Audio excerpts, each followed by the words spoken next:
ಸರ್ಕಾರಕ್ಕೆ, ವಿದ್ಯಾರ್ಥಿಗಳಿಗೆ ದಾರಿ ತಪ್ಪಿಸಿರುವ ಸರ್ಕಾರಕ್ಕೆ ಬೇಕೇ ಬೇಕು.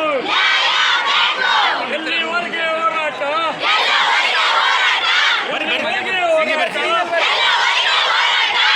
ಸಿಡಿ ಮೇಲೆ ಕೂಡ ಬರ್ರಿ.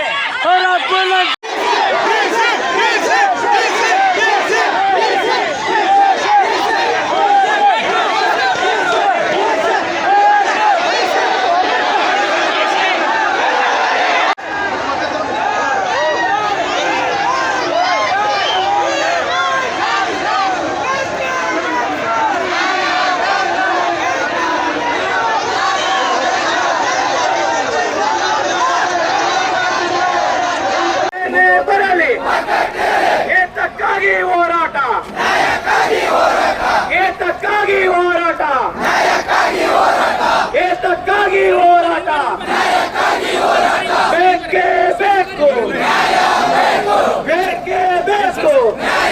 ಇಲ್ಲ, ನಾನು ಹೇಳ್ತಾರೆ ಸತ್ಯ ಇದೆ. ಅಂಬೇಡ್ಕರ್ ಏನಾದ್ರು ನಿಜವಾಗ್ಲು ಅಂಬೇಡ್ಕರ್ ಏನಾದ್ರು ಬದುಕಿದ್ರೆ ಇವತ್ತು ಎಲ್ಲ ಕಾಸ್ಟ್ ಇದೆ ಅಸೆಂಬ್ಲಿಲಿ ಇರುವ ಎಲ್ಲ MLA ಮಿನಿಸ್ಟರ್ಸ್ MLCಗಳನ್ನ ಎಲ್ಲಾರನ್ನೂ ಸಾಯಿಸ್ತಿದ್ರು. ಯಾಕೆಂದ್ರೆ ಇವತ್ತು ಗವರ್ನೆನ್ಸ್ ಆಗಿರ್ಬೋದು, ಇವತ್ತು ಅಂಬೇಡ್ಕರ್ ಏನ್ ಹೇಳಿದಾರೆ ಅಂತಂದ್ರೆ ಶಿಕ್ಷಣ, ಸಂಘಟನೆ, ಹೋರಾಟ ಮತ್ತೆ ಸಂವಿಧಾನ ಕಾರ್ಯಕರ್ತರು ಸಂವಿಧಾನ ಬರ್ದಿರಂತಾರೋ. ಇವತ್ತು ಸಂವಿಧಾನದಲ್ಲಿ ಗವರ್ನೆನ್ಸ್, ಸರ್ಕಾರ ಗವರ್ನೆನ್ಸ್ ಕಾಪಾಡಬೇಕಾಗಿತ್ತು. ಮತ್ತೆ ಇದು ಫಂಡಮೆಂಟಲ್ ರೈಟ್ಸ್, ಎಂಪ್ಲಾಯ್ಮೆಂಟ್ ಅನ್ನೋದು, ರೈಟ್ ಟು ಆಪರ್ಚುನಿಟಿ ಅನ್ನೋದು, ರೈಟ್ ಟು ಎಂಪ್ಲಾಯ್ಮೆಂಟ್, ಇದು ಫಂಡಮೆಂಟಲ್ ರೈಟ್ಸ್.